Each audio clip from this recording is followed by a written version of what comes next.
Bismillahirrahmanirrahim. Assalamualaikum warahmatullahi wabarakatuh. Alhamdulillahi rabbil alamin. Wassalatu wassalamu ala asrafil anbiya'i wal mursalin nabiyina wa maulana Muhammad sallallahu alaihi wasallam wa ala alihi wa sahbihi wa man tabi'a bi ihsanin ila yaumiddin, amma ba'd. Segala puji bagi Allah Subhanahu wa taala, Rabb seluruh sekalian alam, yang begitu banyak menganugerahkan kita nikmat, sampai nikmat-nikmat tersebut hendaknya selalu senantiasa membuat kita terus bersyukur kepada Allah atas berbagai kebahagiaan yang Allah warnai dalam perjalanan kehidupan kita. Salat teriring salam kita aturkan kepada junjungan kita Rasulullah Muhammad sallallahu alaihi wasallam, keluarga, sahabat, dan insyaallah sampai kepada kita. Teman-teman yang sama dirahmati dan dimuliakan Allah, kemarin kita sudah sedikit membahas terkait dengan adabul istiqadhi. Artinya adab dalam proses bangun tidur kita. Dan kemudian kita juga tidur. Itu telah kita jelaskan terkait dengan zikrullah indal istiqadhi. Ya, jadi menyebut nama Allah ketika kita bangun dari tidur. Nah, ini disampaikan oleh Imam Bukhari dari Hudzaifah yang menceritakan kepada kita bahwa tatkala Nabi SAW hendak mau tidur di malam hari, maka Nabi SAW meletakkan tangannya di bawah pipihnya, kemudian Nabi membaca doa, Allahumma bismika amut wa ahya. Lantas ketika Nabi bangun dari tidurnya, maka Nabi mengatakan dengan doa, ya, Nabi membaca doa, Alhamdulillahilladzi ahyana ba'dama amatana wa ilaihi nusyur. Nah, kemudian pada kesempatan yang sangat mulia ini, insyaallah kita akan berbicara terkait dengan melepaskan ikatan-ikatan syaitan. Ya, ini masih dalam konteks kita tidur. Ya. Fa fi sahihain, dan dalam riwayat Bukhari Muslim, an Abi Hurairah, dari Abi Hurairah radhiyallahu anhu, semoga Allah meridainya, anna Rasulullah sallallahu alaihi wasallam qala, sesungguhnya Nabi sallallahu alaihi wasallam bersabda, ya'qidu syaitanu ala qafiyati ra'si ahadikum idha huwa nama thalatha uqadin. Jadi nanti ketika kita tidur di malam hari, itu datang syaitan. Kemudian syaitan itu dia mengikat ubun-ubun di kepala kita, lantas ikatan yang dia ikat itu sebanyak 3 kali ikatan. Yadribu kulla uqdatin alaika lailun tawilun. Kemudian setiap ikatan itu dia bisikkan kepada kita, tidurlah, malam masih panjang. Artinya konsep ini memberikan pengetahuan kepada kita, kalau kita terpengaruh dengan kalimat tidurlah, malam masih panjang, maka tentu akan mendatangkan dosa bagi diri kita. Sebab kita tidak bangun untuk melaksanakan salat subuh. Paling tidak salat subuh yang harus kita lakukan. Kemudian jemaah yang sama dirahmati dan dimuliakan Allah, dijelaskan Nabi SAW, farqud fa inis taiqada fadzakarallahu in hallat uqdatun. Apabila salah seorang di antara kita ketika dia bangun, lantas dia menyebutkan nama Allah, in hallat, maka hilanglah uqdatun, satu ikatan dari 3 ikatan yang diikat pada ubun-ubun kepala kita. Kemudian setiap ikatan itu dibisikkan kepada kita, tidurlah, malam masih panjang. Jadi kalau kita bangun, menyebut nama Allah dengan doa bangun dari tidur kita tadi, Alhamdulillahilladzi ahyana ba'dama amatana wa ilaihi nusyur. Ya, kemudian ada tambahan-tambahan yang lain yang belum kita singgung di sini. Kita hanya fokus pada Alhamdulillahilladzi ahyana ba'dama amatana wa ilaihi nusyur. Maka terlepas satu ikatan dari 3 ikatan yang setan ikat pada ubun-ubun kepalanya. Lalu Nabi SAW melanjutkan sabdanya, fa in tawadda'a in hallat uqdatun. Apabila dia telah bangun kemudian dia membaca doa, lantas dia melaksanakan wudu, maka terlepaslah ikatan yang kedua dari 3 ikatan yang diikat pada ubun-ubun kepala kita dengan bisikan tidurlah, malam masih panjang.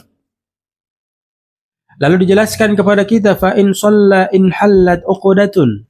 Kemudian ketika dia melaksanakan sholat, maka terlepaslah ikatan yang ketiga. Ya, ikatan yang pertama terlepas karena dia membaca doa setelah bangun tidur. Ikatan yang kedua terlepas karena dia berwudu. Ikatan yang ketiga terlepas karena dia melaksanakan ibadah sholat. Fa'asbaha nasyitan, maka di pagi hari itu dia akan merasa segar. Thayyiban nafsih, dengan jiwa yang baik. Wa illa asbaha khabithan nafsi kaslan. Dan apabila dia tidak melepas 3 ikatan yang diikat oleh syaitan pada ubun-ubunnya, maka ketika dia bangun di pagi hari itu akan menjadikan jiwanya buruk dan malas. Maka ini memberikan pembelajaran kepada kita untuk selalu senantiasa mengingat nasihat dari Nabi Shallallahu Alaihi Wasallam terkait dengan berusaha untuk melepaskan 3 ikatan yang diikat oleh syaitan pada ubun-ubun kepala kita. Kemudian setiap ikatan itu bisikan syaitan kepada kita dengan kalimat tidurlah, malam masih panjang. Maka hal yang harus kita lakukan sebagaimana hadis memberikan penjelasan kepada kita. Yang pertama, kita bangun kemudian menyebut nama Allah Subhanahu wa taala. Yang kedua, kita berwudu, yang ketiga kita melaksanakan salat, maka akan memberikan keberhasilan kepada diri kita untuk melepaskan diri kita dari 3 belenggu syaitan yang diikat pada ubun-ubun kepala kita. Kemudian hadirin yang sama dirahmati dan dimuliakan Allah, hal berikutnya yang harus kita lakukan dalam sunnah, yang harus kita pahami di dalam tidur maupun bangun tidur, ya at-tasawwuk, artinya bersiwak. Fa fis sahihaini, dalam riwayat Bukhari dan Muslim, an Hudzaifah, dari Hudzaifah radhiyallahu anhu, semoga Allah meridainya, kana Nabi sallallahu alaihi wasallam, adalah Nabi sallallahu alaihi wasallam, idza qama, apabila beliau bangun, minal laili, di malam hari, yashusu, ya, dia berusaha membersihkan atau dia menyikat fahu, mulutnya, bisiwaki, dengan siwak. Nah, ini juga perintah yang Allah perintahkan kepada kita melalui pengajaran daripada baginda Rasulullah SAW untuk menjaga kebersihan mulut kita. Ya, apalagi kita semua paham bahwa ketika kita tidur, maka di pagi hari itu akan mendatangkan bau mulut yang kurang sedap. Maka untuk menghindarkan ya ketidakenakan pada orang lain yang nanti saat itu kita komunikasi dengan mereka sementara kita baru bangun dari tidur kita, maka tawaran Nabi SAW kepada kita, yashusu fahu, ya, artinya kita berusaha untuk menyikat gigi kita atau membersihkan gigi kita dengan bersiwak, atau mungkin dengan saat sekarang ini menggunakan sikat gigi dan obat-obat gigi lainnya. Lalu yang berikutnya, jamaah sama dirahmati dan dimuliakan Allah, yang harus kita lakukan dari proses tidur dan bangun tidur kita, yaitu kita diperintahkan untuk membangunkan keluarga kita liqiyamil laili, untuk melaksanakan salat malam. Diriwayatkan dari Abu Daud an Abi Hurairah, dari Abi Hurairah radhiyallahu anhu, semoga Allah meridainya, dia berkata, qala Rasulullah SAW, Nabi SAW bersabda, rahimallahu rajulan, Allah memberikan kasih sayang kepada seorang laki-laki, qama, yang dia itu bangun, minal laili, di tengah malam, fa shalla, maka dia melaksanakan salat, wa aiqadha imra'atahu, kemudian dia membangunkan istrinya, fa in abat, apabila istrinya tidak bangun, nadhaha fi wajhihal ma, maka hendaknya dia memercikkan air pada wajah istrinya. Rahimallahu imra'atan, Allah Subhanahu wa taala memberikan kasih sayang kepada seorang perempuan, qamat, yang dia itu bangun, minal laili, di tengah malam, fa shallat, kemudian dia melaksanakan salat malam, wa aiqadat zaujaha, lalu dia membangunkan suaminya dari tidur suaminya itu, fa in aba, kemudian suaminya tidak gubris, jadi payah istrinya untuk membangunkan suaminya, maka dikatakan Nabi sallallahu alaihi wasallam, nadhahat fi wajhihil ma, maka boleh sang istri itu memercikkan air ke wajah suaminya. Nah, ini perintah yang sangat istimewa yang kebanyakan dari kita mungkin tidak melakukannya.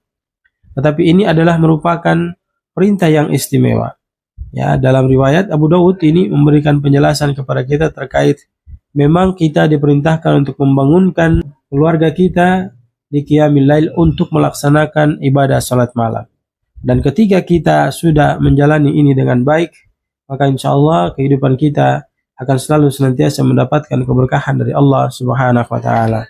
Kesimpulannya, teman-teman yang sama dirahmati dan dimuliakan Allah, jangan lupa membaca doa sebelum tidur, kemudian bangun dari tidur kita pun membaca doa, dan ketika kita tidur niatlah untuk bangun di tengah malam.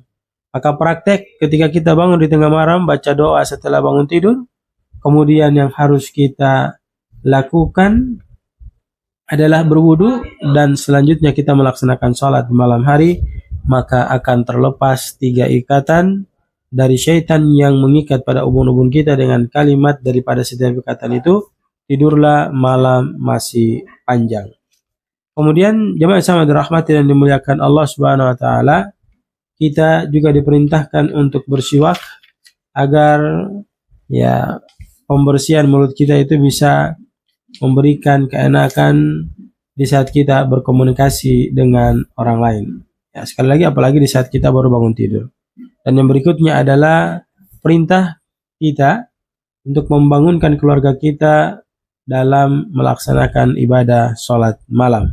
Dan bagi laki-laki ketika istrinya tidak bangun, ada perintah untuk mengambil air memercik mukanya. Kemudian bagi perempuan pun demikian. Kalau suaminya tidak bangun di malam hari, maka dia boleh mengambil air untuk memercik ya wajah suaminya agar bangun di tengah malam melaksanakan ibadah sholat malam. Ya, inilah 3 pokok hadis penting yang harus kita sudah pahami ya terkait dengan adabul istiqadhi, adab-adab tidur dan bangun tidur, yang mudah-mudahan bisa memberikan manfaat kepada kita semua dan menambah hasanah keilmuan agama kita. Barakallahu fikum, subhanakallahumma bihamdika, nashhadu an la ilaha illa anta, nastaghfiruka wa natubu ilaik. Billahi taufiq wal hidayah. Assalamualaikum warahmatullahi wabarakatuh.